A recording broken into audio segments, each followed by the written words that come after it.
नमस्कार, माँ मीराबाई अकेडमी में आपका स्वागत है। आज की कहानी है निमंत्रण। प्रेमचंद की मशहूर कहानी है। पहले इसका संक्षिप्त परिचय देखते हैं। प्रेमचंद द्वारा रचित निमंत्रण कहानी नवंबर 1926 में सरस्वती पत्रिका में प्रकाशित हुई थी। यह कहानी अकर्मण्य और धर्म के नाम पर सुस्वादु व्यंजनों पर लार टपकाने वाले पाखंडी पंडितों पर करारा व्यंग्य है। कहानी के मुख्य पात्र हैं पंडित मोतेराम। खाने के नाम पर ही इनकी जीवा लपकती है। ऐसे में इन्हें पता चलता है कि रानी साहिबा ने 7 ब्राह्मणों को इच्छा पूर्ति भोजन का निमंत्रण दिया है। पंडित जी की बाँछें खिल उठती हैं। पंडित मोतेराम कुचक्र रचकर अपने 5 पुत्रों और पत्नी को पुरुष वेश धरवाकर भोजन के लिए प्रस्थान कर रहे होते हैं कि उनके मित्र प्रतिस्पर्धी पंडित चिंतामणि आ टपकते हैं। पंडित चिंतामणि भी खाने के लालची हैं। वह समझ जाते हैं कि कहीं से न्योता आया है, तो वह भी वहां जाने के इच्छुक होते हैं। पंडित मोटेराम उन्हें साथ नहीं ले जाना चाहते, इसलिए दोनों में बुरी तरह कहासुनी और मार पिटाई तक हो जाती है।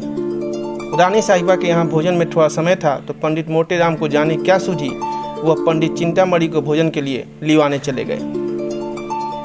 रानी साहिबा के सामने उनकी चाल आ जाती है और रानी साहिबा खाने के स्थान पर कुत्ता छुड़वा देती हैं। पूरा परिवार बिना भोजन किए लौट आता है और प्रतिद्वंदी पंडित चिंतामणि ठाठ से भोजन करते हैं।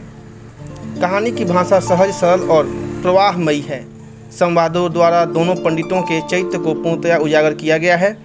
वर्णनात्मक शैली में रची गई यह कहानी हास्य को जन्म देती है और सोचने पर भी विवश करती है कि कहानी खाने के लिए कितना गिर सकता है और अपनी संतान के पिता किसी अन्य को और पत्नी को पुरुष बना दे।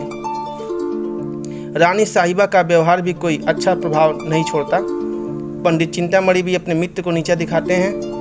वस्तुतः यह कहानी एक दिखावटी समाज का प्रतिनिधित्व करती है, जहां सब स्वार्थ पूर्ति में लगे हैं। कहानी का उद्देश्य दिशा भ्रमित लोगों को वास्तविकता का आईना दिखाना है कि धर्म के नाम पर किसी प्रकार ढोंग रचे जाते हैं। अधिकांश की दृष्टि भोज्य पदार्थों पर केंद्रित रहती है। कहानी का पहला अंक। पंडित मोटेराम शास्त्री ने अंदर जाकर अपने विशाल उदर पर हाथ फेरते हुए यह पद पंचम स्वर में गाया। अजगर करे न चाकरी, पंछी करे न काम, दास मलुका कह गए सबके दाता राम।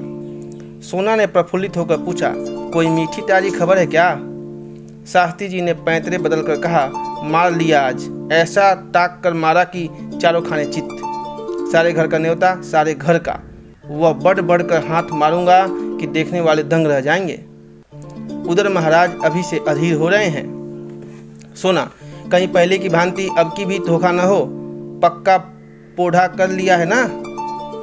मोटेराम ने मूछें ऐंठते हुए कहा, ऐसा असगुन मुंह से न निकालो। बड़े जब तब के बाद यह शुभ दिन आया है। जो तैयारियां करनी हो कर लो। सोना, वह तो करूंगी ही, क्या इतना भी नहीं जानती?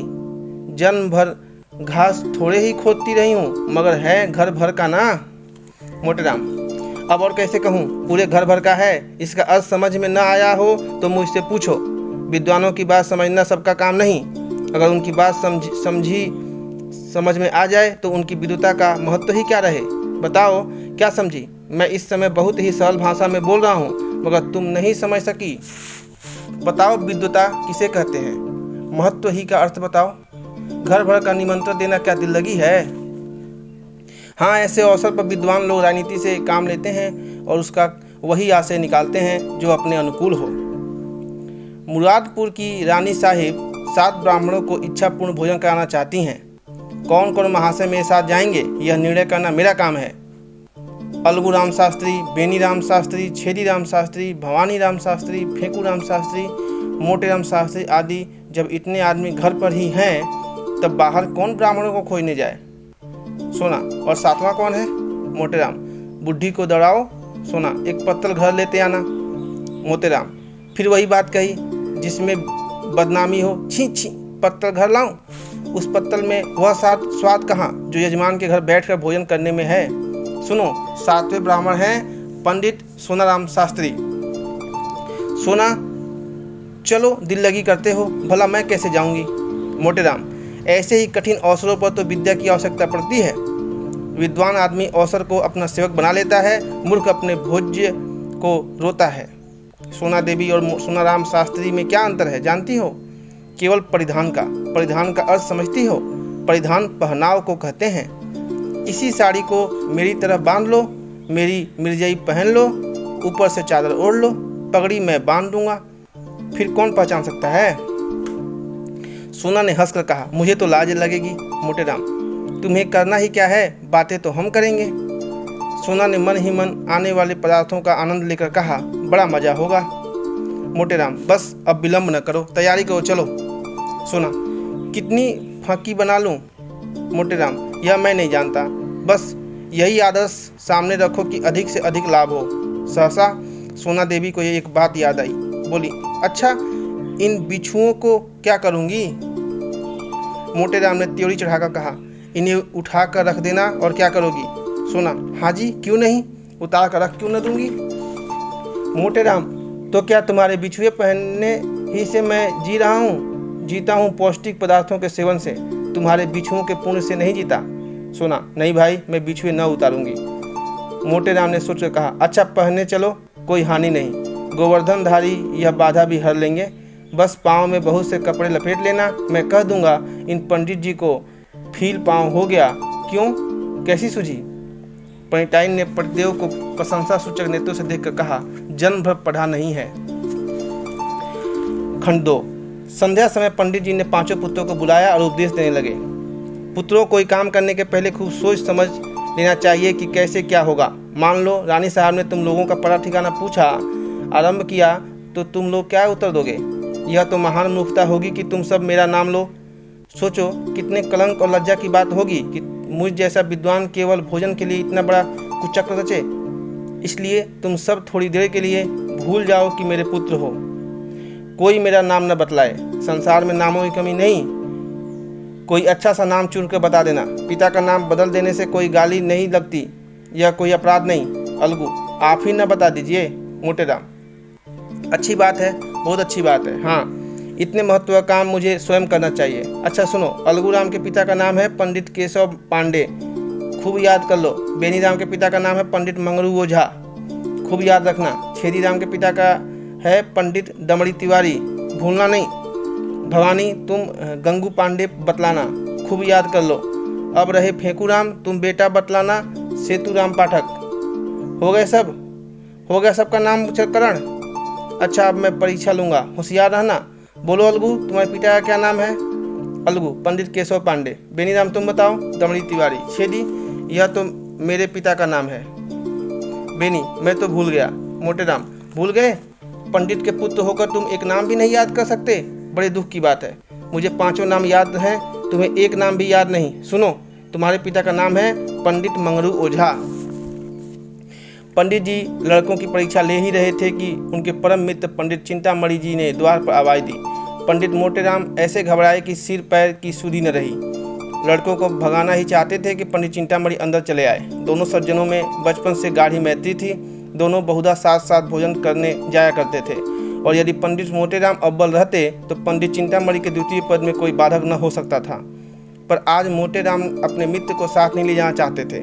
उनको साथ ले जाना अपने घर वालों में से किसी एक को छोड़ देना था, और इतना महान आत्मत्याग करने के लिए वे तैयार न थे। चिंतामणि ने यह समारोह देखा तो प्रसन्न होकर बोले, क्यों भाई, अकेले ही अकेले? मालूम होता है आज कहीं गहरा हाथ मारा है। मोटेराम ने मुंह लटका कर कहा, कैसी बातें करते हो मित्र, ऐसा तो कभी नहीं हुआ कि मुझे कोई अवसर मिला हो और मैंने तुम्हें सूचना न दी हो। कदाचित कुछ समय ही बदल गया है या किसी ग्रह का फेर है, कोई झूठ को भी नहीं बुलाता। पंडित चिंतामणि ने अविश्वास के भाव से कहा, कोई न कोई बात तो मित्र अवश्य है, नहीं तो ये बालक क्यों जमा है। मोटेराम, तुम्हारी इन्हीं बातों पर मुझे क्रोध आता है। लड़कों की परीक्षा ले रहा हूँ, ब्राह्मण के लड़के हैं, 4 अक्षर पढ़े बिना इनको कौन पूछेगा। चिंतामणि को अब भी विश्वास न आया। उन्होंने सोचा लड़कों से ही इस बात का पता लग सकता है। फेंकूराम सबसे छोटा था, उसी से पूछा, क्या पढ़ रहे हो बेटा, हमें भी सुनाओ। मोटेराम ने फेंकूराम को बोलने का अवसर न दिया, डरे कि यह तो सारा भंडा फोड़ देगा। बोले, यह अभी क्या पढ़ेगा, दिन भर खेलता है। फेंकूराम, इतना बड़ा अपराध अपने नन्हे से सिर पर क्यों लेता। बाल सुलभ गर्व से बोला, हमको तो याद है पंडित सेतु राम पाठक, हम याद भी कर लें, तीस पर भी कहते हैं हरदम खेलता है। यह कहते हुए फेकू राम ने रोना शुरू किया। चिंतामणि ने बालक को गले लगा लिया और बोले, नहीं बेटा, तुमने अपना पाठ सुना दिया है, तुम खूब पढ़ते हो। यह सेतुराम पाठक कौन है बेटा? मोटे राम ने बिगड़ कर कहा, तुम भी लड़कों की बातों में आते हो, सुन लिया होगा किसी का नाम, फेंकू से जा बाहर खेल। चिंतामणि अपने मित्र की घबराहट देखकर समझ गए कि कोई न कोई रहस्य अवश्य है। बहुत दिमाग लगाने पर भी सेतुराम पाठक का अवश्य उनकी समझ में न आया। अपने परम मित्र की इस कुटिलता पर मन में दुखित होकर बोले, अच्छा आप पाठ पढ़ाइए और परीक्षा लीजिए, मैं जाता हूँ। तुम इतने स्वार्थी हो इसका मुझे गुमान तक न था।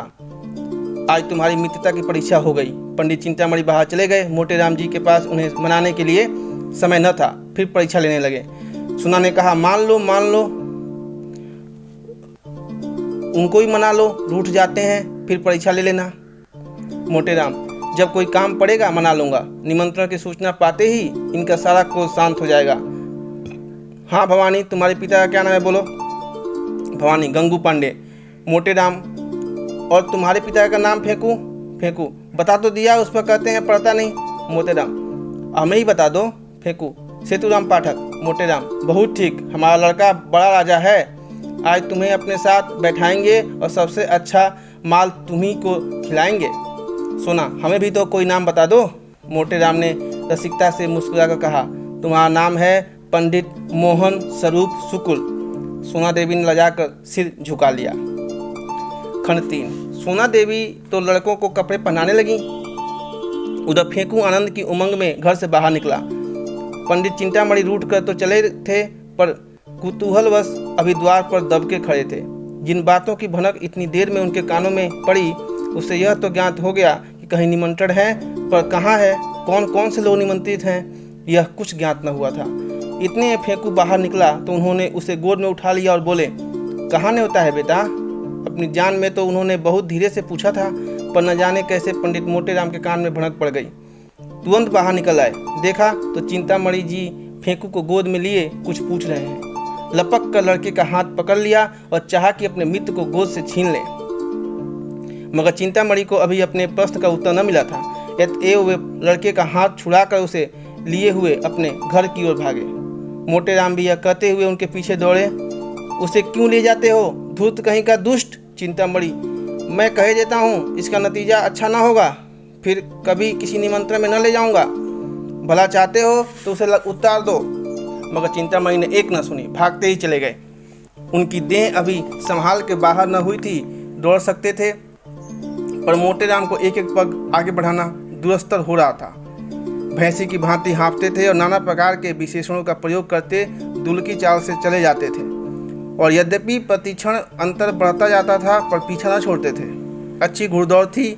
नगर के दो महात्मा दौड़ते हुए ऐसे जान पड़ते थे मानो दो गैंडे चिड़ियाघर से भाग आए हों। सैकड़ों आदमी तमाशा देखने लगे।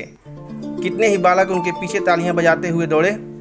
कदाचित यह दौड़ पंडित चिंतामणि के घर पर ही समाप्त होती, पर पंडित मोटे राम धोती के ढीली हो जाने के कारण उलझ कर गिर पड़े।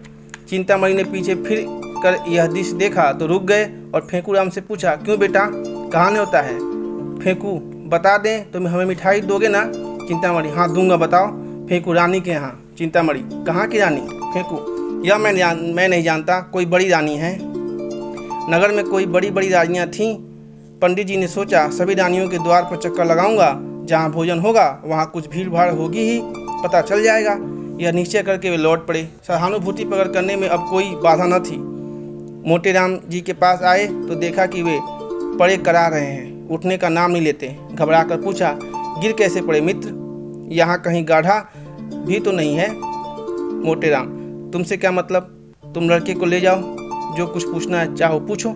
चिंतामणि, मैं यह कपट व्यवहार नहीं करता, दिल लगी की थी, तुम बुरा मान गए। लो उठ तो बैठो, राम का नाम लेके। मैं सच कहता हूँ, मैंने कुछ नहीं पूछा। मोटे राम, चल झूठा। चिंतामणि, जनेऊ हाथ में लेकर कहता हूँ। मोटे राम, तुम्हारी शपथ का विश्वास नहीं। चिंतामणि, तुम मुझे इतना धूर्त समझते हो? मोटे राम, इससे कहीं अधिक। तुम गंगा में डूब कर शपथ खाओगे तो भी मुझे विश्वास न आए। चिंतामणि। दूसरा यह बात कहता तो मुंह उखाड़ लेता। मोटेराम, तो फिर आ जाओ। चिंतामणि, पहले पैंटाइन से पूछाओ। मोटेराम, यह भस्मक व्यंग न सह सके, चट उठ बैठे और पंडित चिंतामणि का हाथ पकड़ लिया। दोनों मित्रों में मल्ल युद्ध होने लगा। दोनों हनुमान जी की स्तुति कर रहे थे और इतने जोर से गरज गरज कर मानो सिंह दहाड़ रहे हों। बस ऐसा जान पड़ता था मानो दो पीपे आपस में टकरा गए हों। मोटेराम, महाबली विक्रम बजरंगी। चिंतामणि, भूत पिशाच निकट नहीं आवे। मोटेराम, जय जय जय जय हनुमान गोसाई। चिंतामणि, प्रभु रखई लाज हमारी। मोटेराम, बिगड़ कर, यह हनुमान चालीसा में नहीं है। चिंतामणि, यह हमने स्वयं रचा है। क्या तुम्हारी तरह की यह रटट विद्या है? जितना चाहो, जितना कहो उतना रच दें।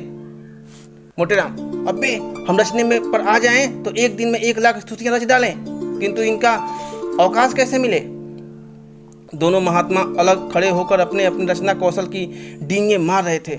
मल्ल युद्ध शास्त्रार्थ का रूप धारण करने लगा, जो विद्वानों के लिए उचित है। इतने में किसी ने चिंतामणि के घर जाकर कह दिया कि पंडित मोटेराम और चिंतामणि जी में बहुत लड़ाई हो रही है। चिंतामणि जी 3 महिलाओं के स्वामी थे, कुलीन ब्राह्मण थे, पूरे 20 विश्वे, उस पर विद्वान भी उच्च कोटि के, दूर दूर तक यजमानी थी। ऐसे पुरुषों को सब अधिकार है। कन्या के साथ साथ जब प्रचुर दक्षिणा भी मिलती हो तब कैसे इनकार किया जाए। इन तीनों महिलाओं का सारे मोहल्ले में आतंक छाया हुआ था। पंडित के उनके नाम बहुत ही रसीले रखे थे। बड़ी स्त्री को अमृति, मझली को गुलाब जामुन और छोटी को मोहन भोग कहते थे। पर मोहल्ले वालों के लिए तीनों महिलाएं त्रय ताप से कम न थीं। घर में नित्य आंसुओं की नदी बहती थी। खून की नदी तो पंडित जी ने भी कभी नहीं बहाई, अधिक से अधिक शब्दों की ही नदी बहाई थी। पर मजाल न थी कि बाहर का आदमी किसी को कुछ कह जाए। संकट के समय तीनों एक हो जाती थी। यह पंडित जी के नीति चातुर्य का सुफल था। जो ही खबर मिली कि पंडित चिंतामणि पर संकट पड़ा हुआ है, तीनों त्रिदोष की भांति कुपित होकर घर से निकली और उनमें जो अन्य दोनों जैसी मोटी नहीं थीं, सबसे पहले समर भूमि में आ पहुंची। पंडित मोटेराम जी ने उसे आते देखा तो समझ गए कि अब कुशल नहीं। अपना हाथ छुड़ाकर बगटूट भागे, पीछे फिर कर भी न देखा। चिंतामणि जी ने बहुत ललकारा पर मोटेराम के कदम न रुके। चिंतामणि, अजी भागे क्यों? ठहरो, कुछ मजा तो चखते जाओ। मोटेराम, मैं हार गया भाई, हार गया। चिंतामणि, अजी कुछ दक्षिणा तो लेते जाओ। मोटेराम ने भागते हुए कहा, दया करो भाई, दया करो। खंड 4। 8 बजते बजते पंडित मोटेराम ने स्नान और पूजा करके कहा, अब विलम्ब नहीं करना चाहिए। फंकी तैयार है ना? सुना, फंकी लिए तो कब से बैठी हूँ। तुम्हें तो जैसे किसी बात की सुधी ही नहीं रहती। रात को कौन देखता है कि कितनी देर तक पूजा करते हो। मोटेराम, मैं तुमसे एक नहीं 1000 बार कह चुका हूँ कि मेरे कामों में मत बोला करो। तुम नहीं समझ सकती कि मैंने इतना विलम्ब क्यों किया। तुम्हें ईश्वर ने इतनी बुद्धि ही नहीं दी। जल्दी जाने से अपमान होता है। यजमान समझता है लोभी है, भुक्खड़ है, इसलिए चतुर लोग विलम्ब किया करते हैं, जिसमें यजमान समझे कि पंडित जी को इसकी सुधि ही नहीं है, भूल गए होंगे, बुलाने को आदमी भेजे। इस प्रकार जाने में जो मान महत्व है वह मरमुखों की तरह जाने में क्या कभी हो सकता है। मैं बुलावे की प्रतीक्षा कर रहा हूँ, कोई ना कोई आता ही होगा। लाओ थोड़ी फंकी, बालकों को भी खिला दी है ना। सोना, उन्हें तो मैंने सांझ ही को खिला दी थी।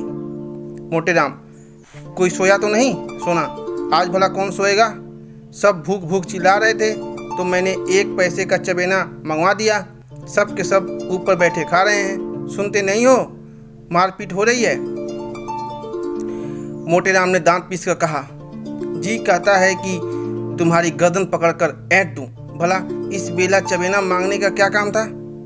चबेना खा लेंगे तो वहाँ क्या तुम्हारी सिर खाएंगे। छी छी, जरा भी बुद्धि नहीं। सोना ने अपराध स्वीकार करते हुए कहा, हाँ भूल तो हुई, पर सब के सब इतना कोलाहल मचाए हुए थे कि सुना नहीं जाता था। मोटेराम, रोते ही थे ना, रोने देती। रोने से उनका पेट न भरता बल्कि और भूख खुल जाती। सहसा एक आदमी ने बाहर से आवाज़ दी, पंडित जी महारानी बुला रही हैं और लोगों को लेकर जल्दी चलो। पंडित जी ने पत्नी की ओर गर्व से देखकर कहा, देखा, इसे निमंत्रण कहते हैं, अब तैयारी करनी चाहिए। बाहर आकर पंडित जी ने उस आदमी से कहा, तुम एक क्षण और न आते तो मैं कथा सुनाने चला गया होता, मुझे बिल्कुल याद न थी। चलो हम बहुत शीघ्र आते हैं। खंड 5। 9 बजते बजते पंडित मोटेराम बाल गोपाल सहित रानी साहब के द्वार पर जा पहुंचे। रानी बड़ी विशालकाय एवं तेजस्विनी महिला थी। इस समय वे कारजोबीदार तकिया लगाए तख्त पर बैठी हुई थी। 2 आदमी हाथ बांधे पीछे खड़े थे। बिजली का पंखा चल रहा था। पंडित जी को देखते ही रानी ने तख्त से उठकर चरण स्पर्श किया और इस बालक मंडली को देखकर मुस्कुराती हुई बोली, इन बच्चों को आप कहाँ से पकड़ लाए? मोटेराम, करता क्या, सारा नगर छान मारा, किसी पंडित ने आना स्वीकार न किया। कोई किसी के यहाँ निमंत्रित है, कोई किसी के यहाँ। तब तो मैं बहुत चकराया। अंत में मैंने उनसे कहा, अच्छा आप नहीं चलते तो हरी इच्छा, लेकिन ऐसा कीजिए कि मुझे लज्जित न होना पड़े। तब जबरदस्ती प्रत्येक के घर से जो बालक मिला उसे पकड़ लाना पड़ा। क्यों फेंकूराम, तुम्हारे पिताजी का क्या नाम है? फेंकूराम ने गर्व से कहा, पंडित सेतुराम पाठक। रानी, बालक तो बड़ा होनहार है। और बालक को भी उत्कंठा हो रही थी कि हमारी ही परीक्षा ली जाए। लेकिन जब पंडित जी ने उनसे कोई प्रश्न न किया और उधर रानी ने फेंकूराम की प्रशंसा कर दी, तब तो वे अधीर हो उठे। भवानी बोला, मेरे पिता का नाम है पंडित गंगू पांडे। छेदी बोला, मेरे पिता का नाम है दमड़ी तिवारी। बेनीराम ने कहा, मेरे पिता का नाम है पंडित मंगरू ओझा। अलगूराम समझदार था, चुपचाप खड़ा रहा। रानी ने उससे पूछा, तुम्हारे पिता का क्या नाम है जी? अलगूराम को इस वक्त पिता का निर्दिष्ट नाम याद न आया, न यही सुझा कि कोई और नाम ले लें। हतबुद्धि सा खड़ा रहा। पंडित मोटेराम ने जब उसकी ओर दांत पीस कर देखा, तब रहा सा होश हवास भी गायब हो गया। फेंकूराम ने कहा, हम बता दें, भैया भूल गए। रानी ने आश्चर्य से पूछा, क्या आपने अपने पिता का नाम भूल गया? यह तो विचित्र बात देखी। मोटेराम ने अलगू के पास जाकर कहा, कैसो है? अलगूराम बोल उठा, केशव पांडे। रानी, तो अब तक क्यों चुप था? मोटेराम, कुछ ऊंचा सुनता है सरकार। रानी, मैंने सामान तो बहुत सा मंगा रखा है, सब खराब होगा, लड़के क्या खाएंगे? मोटेराम, सरकार इन्हें बालक न समझें, इनमें जो सबसे छोटा है वह 2 पत्तल खाकर उठेगा। जब सामने पत्तलें पड़ी गई और भंडारी चांदी की थाली में एक से एक उत्तम पदार्थ ला कर परसने लगा, तब पंडित मोटेराम जी की आंखें खुल गई। उन्हें आए दिन निमंत्रण मिलते रहते थे, पर ऐसे अनुपम पदार्थ कभी सामने न आए थे। घी की ऐसी सौंधी सुगंध उन्हें कभी न मिली थी। प्रत्येक वस्तु से केवड़े और गुलाब की लपटें उड़ रही थी। घी टपक रहा था। पंडित जी ने सोचा, ऐसे पदार्थों से कभी पेट भर सकता है? मानो खा जाऊं, फिर भी और खाने की को जी चाहे। देवतागण इनसे उत्तम और कौन से पदार्थ खाते होंगे? इनसे उत्तम पदार्थों की तो कल्पना भी नहीं हो सकती। पंडित जी को इस वक्त अपने परम मित्र पंडित चिंतामणि की याद आई। अगर वे होते तो रंग जम जाता, उनके बिना रंग फीका रहेगा। यहाँ दूसरा कौन है जिससे डांट करूं? लड़के 2-2 पत्तलों में बोल जाएंगे, सोना कुछ साथ देगी, मगर कब तक? चिंतामणि के बिना रंग न गठेगा। वे मुझे ललकारेंगे, मैं उन्हें ललकारूंगा। उस उमंग में पत्तलों की कौन गिनती? हमारी देखा देखी लड़के भी डर जाएंगे। ओह, बड़ी भूल हो गई, यह ख्याल मुझे पहले न आया। रानी साहब से कहूँ, बुरा तो न मानेंगी? जो कुछ हो, एक बार जोर तो लगाना ही चाहिए। तुरंत खड़े होकर रानी साहब से बोले, सरकार आज्ञा हो तो कुछ कहूँ। रानी, कहिए कहिए महाराज, क्या किसी वस्तु की कमी है? मोतेराम, नहीं सरकार, किसी बात की नहीं। ऐसे उद्धव पदार्थ तो मैंने कभी देखे भी ना थे। सारे नगर में आपकी कीर्ति फैल जाएगी। मेरे एक परम मित्र पंडित चिंतामणि जी हैं, आज्ञा हो तो उन्हें भी बुला लूं। बड़े विद्वान कर्मनिष्ठ ब्राह्मण हैं, उनके जोड़ का इस नगर में दूसरा नहीं है। मैं उन्हें निमंत्रण देना भूल गया, अभी सुधी आई है। रानी, आपकी इच्छा हो तो बुला लीजिए, मगर आने जाने में देर होगी और भोजन परोस दिया गया है। मोटेराम, मैं अभी आता हूँ सरकार, दौड़ता हुआ जाऊँगा। रानी, मेरी मोटर ले जाइए। जब पंडित जी चलने को तैयार हुए तब सोना ने कहा, तुम्हें आज क्या हो गया है जी? उसे क्यों बुला रहे हो? मोटेराम, कोई साथ देने वाला भी तो चाहिए। सोना, मैं क्या तुमसे दब जाती? पंडित जी ने मुस्कुरा कर कहा, तुम जानती नहीं, घर की बात और है, दंगल की बात और है। पुराना खिलाड़ी मैदान में जाकर जितना नाम करेगा उतना नया पट्टा नहीं कर सकता। वहाँ बल का काम नहीं, साहस का काम है। बस यहाँ भी वही हाल समझो। झंडे गाड़ दूंगा, समझ लेना। सोना, कहीं लड़के सो गए तो? मोटेराम, और भूख खुल जाएगी। जगह तो मैं लूँगा। सोना, देख लेना, आज वह तुम्हें पछाड़ देगा। उसके पेट में तो शनिचर है। मोटे राम, बुद्धि की सर्वथा प्रधानता रहती है। यह न समझो कि भोजन करने की कोई विद्या ही नहीं, इसका भी एक शास्त्र है जिसे मथुरा के शनिचरानंद महाराज ने रचा है। चतुर आदमी थोड़ा सी जगह में गृहस्थी का सब सामान रख देता है। अनाड़ी बहुत सी जगह में भी यही सोचता है कि कौन वस्तु कहाँ रखूं। गंवार आदमी पहले से ही हबक हबक का खाने लगता है और चट एक लोटा पानी पीकर हफर जाता है। चतुर आदमी बड़ी सावधानी से खाता है, उसको कौर नीचे उतारने के लिए पानी की आवश्यकता नहीं पड़ती। देर तक भोजन करते रहने से वह सुपाच्य भी हो जाता है। चिंतामणि मेरे सामने क्या ठहरेगा। चिंतामणि जी अपने आंगन में उदास बैठे हुए थे। जिस प्राणी को वह अपना परम हितैषी समझते थे, जिसके लिए वे अपने प्राण तक देने को तैयार रहते थे, उसी ने आज उनके साथ बेवफाई की। बेवफाई ही नहीं की, उन्हें उठाकर दे मारा। पंडित मोटे राम के घर से तो कुछ जाता न था। अगर वे चिंतामणि जी को भी साथ ले जाते तो क्या रानी साहब ने दुत्कार देती। स्वार्थ के आगे कौन किसको पूछता है। उन अमूल्य पदार्थों की कल्पना करके चिंतामणि के मुंह से लार टपकी पड़ती थी। अब सामने पत्तल आ गई होगी। अब थालों में अमृतियाँ लिए भंडारी जी आए होंगे। ओहो, कितनी सुंदर कोमल कुरकुरी रसीली इमृतियाँ होंगी।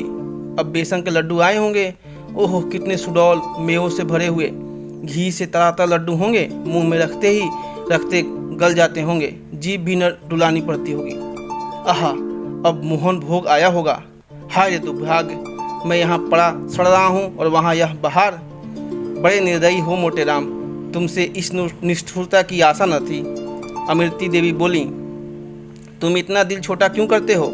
पितृपक्ष तो आ ही रहा है। ऐसे ऐसे न जाने कितने न्योते आएंगे। चिंतामणि, आज किसी अभागे का मुंह देखकर उठा था।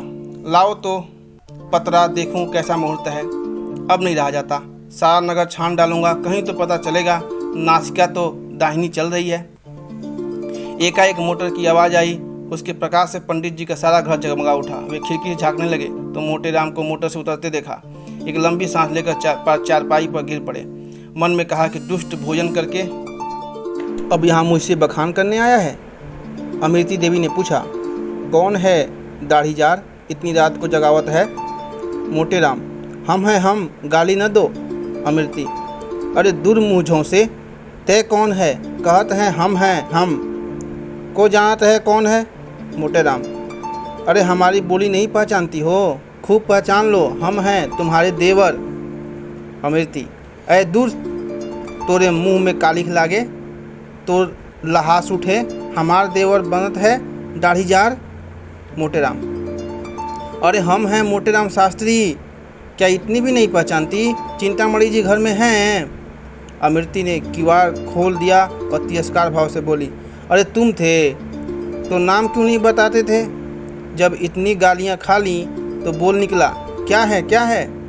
मोटे राम, कुछ नहीं, चिंतामणि जी को शुभ संवाद देने आया हूँ। रानी साहब ने उन्हें याद किया है।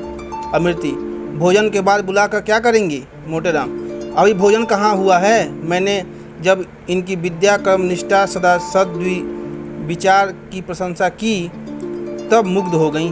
मुझसे कहा कि उन्हें मोटर पर लाओ। क्या सो गए। चिंतामणि चारपाई पर पड़े पड़े सुन रहे थे। जी में आता था चलकर मोतीराम के चरणों पर गिर पड़ूं।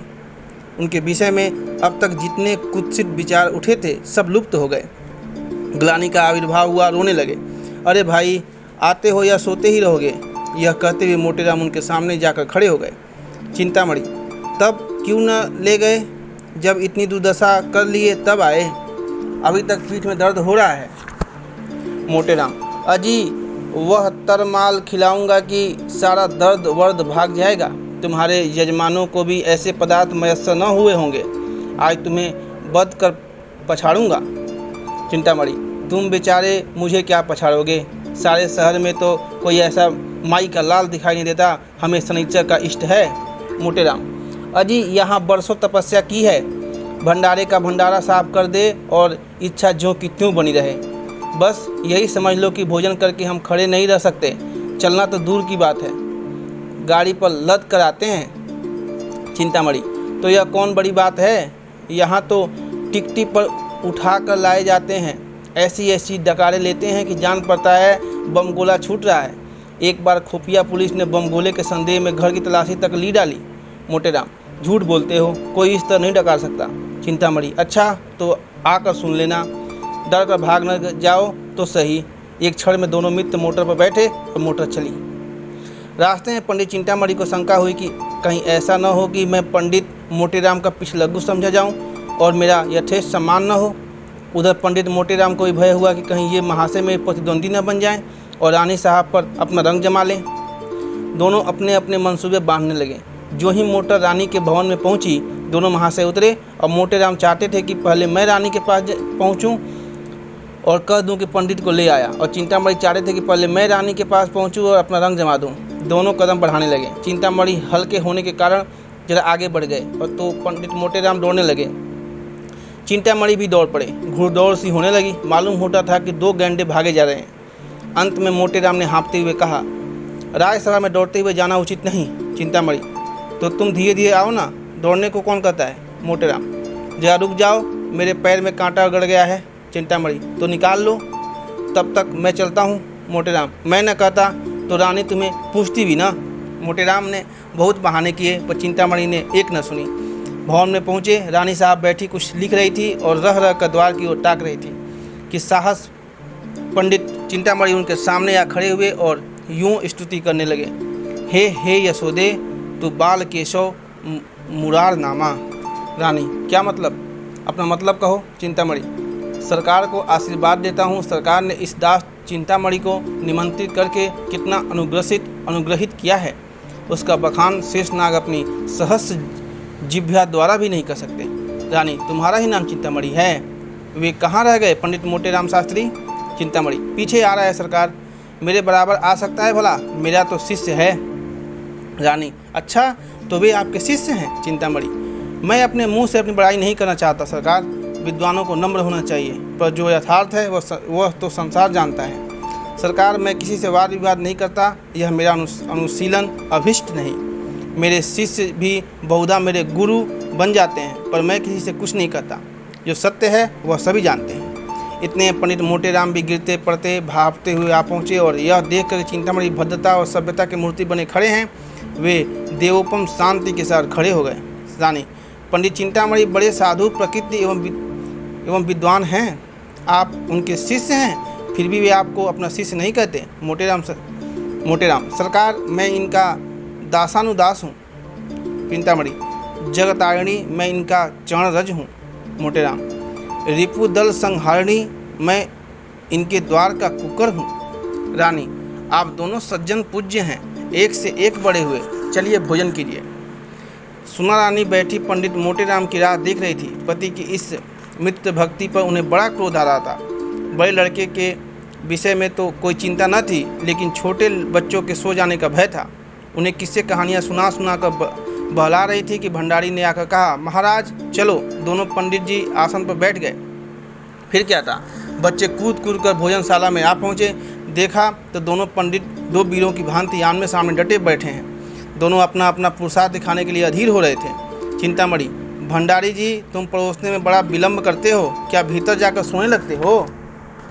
भंडारी, चुपाई मारे बैठे रहो, जौन कुछ होई सब यहाँ आई, घबराई का नहीं होत। तुम्हारे सिवाय और कोई जीवैया या नहीं बैठा है? मोटेराम, भैया भोजन करने के पहले कुछ देर सुगंध का स्वाद तो लो। चिंतामणि, अजी सुगंध गया चूल्हे में, सुगंध देवता लोग लेते हैं, अपने लोग तो भोजन करते हैं। मोटेराम, अच्छा बताओ पहले किस चीज़ पर हाथ फेरेंगे? चिंतामणि, मैं जाता हूँ, भीतर से सब चीज़ें एक साथ लिए आता हूँ। मोटेराम, धीरे धरो भैया, सब पदार्थों को आ जाने दो, ठाकुर जी का भोग तो लग जाए। चिंतामणि, तो बैठे क्यों हो, तब तक भोग ही लगाओ, एक बाढ़ा तो मिटे। नहीं तो लाओ मैं चपट भोग लगा दूँ, व्यर्थ देर करोगे। इतने में रानी आ गई। चिंतामणि सावधान हो गए, रामायण की चौपाइयाँ का पाठ करने लगे। रहा एक दिन अवध आधारा, समुझत मन दुख भयउ अपारा, कौशलेश दशरथ के जाए, हम पितृ वचन मानी बन आए। उलटी पलटी लंका का पिजारी, कूद पड़ा तब सिंधु मझारी। जेहि पर जाकर सत्य सनेहु, सोते ही मिले न कछु संदेहु। जामवंत के वचन सुहाए, सुनि हनुमान हृदय अति भाए। पंडित मोटेराम ने देखा कि चिंतामणि का रंग जमता जाता है तो वे भी अपनी विद्वता प्रकट करने को व्याकुल हो गए। बहुत दिमाग लड़ाया पर कोई श्लोक, कोई मंत्र, कोई कविता याद न आया। तब उन्होंने सीधे सीधे राम नाम का पाठ आरंभ कर दिया। राम भज राम भज राम भज रे मन। उन्होंने इतने ऊंचे स्वर से जप करना शुरू किया कि चिंतामणि को भी अपना स्वर ऊंचा करना पड़ा। मोटेराम जोर से गरजने लगे। इतने भंडारी ने कहा, महाराज अब भोग लगाइए। यह सुनकर उस प्रतिस्पर्धा का अंत हुआ। भोग की तैयारी हुई। बाल बिंद सजग हो गया। किसी ने घंटा लिया, किसी ने घड़ियाल, किसी ने शंख, किसी ने करताल और चिंतामणि ने आरती उठा ली। मोटेराम मन में ऐंठ कर रह गए। रानी के समीप जाने का यह अवसर उनके हाथ से निकल गया। पर यह किसे मालूम था कि विधि वाम उधर कुछ और ही कुटिल कीड़ा कर रहा है। आरती समाप्त हो गई थी। भोजन शुरू होने ही था कि एक कुत्ता ने जाने किधर से आ निकला। पंडित चिंतामणि के हाथ से लड्डू थाल में गिर पड़ा। पंडित मोटेराम अचकचा कर रह गए। सर्वनाश! चिंतामणि ने मोटेराम से इशारे में कहा, अब क्या कहते हो मित्र, कोई उपाय निकालो, यहाँ तो कमर टूट गई।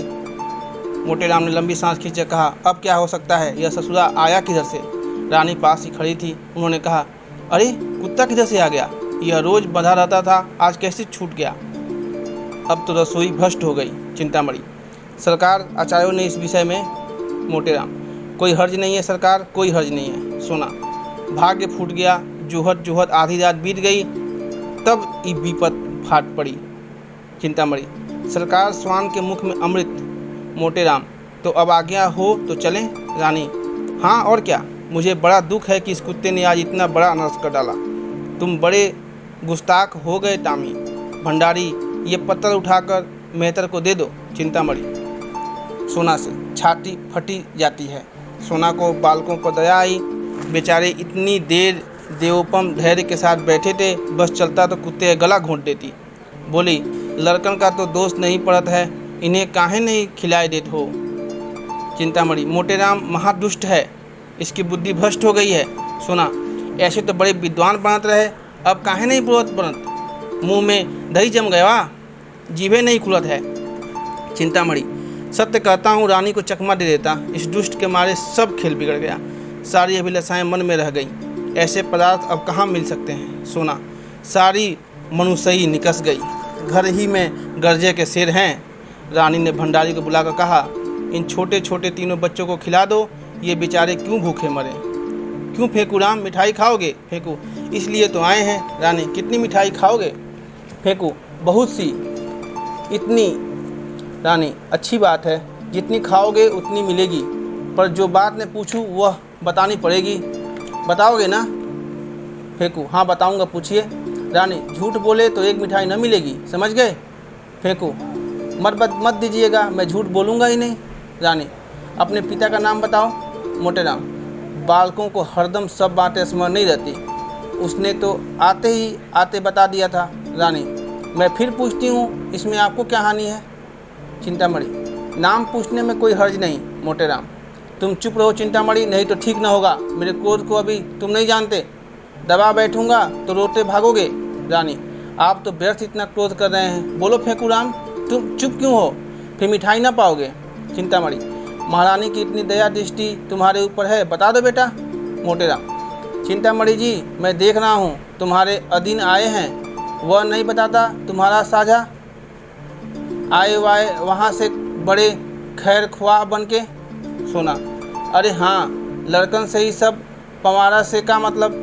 तुमका धर्म पड़े मिठाई देव, न धर्म पड़े न देव। ई का कि बाप का नाम बताओ तब मिठाई देव।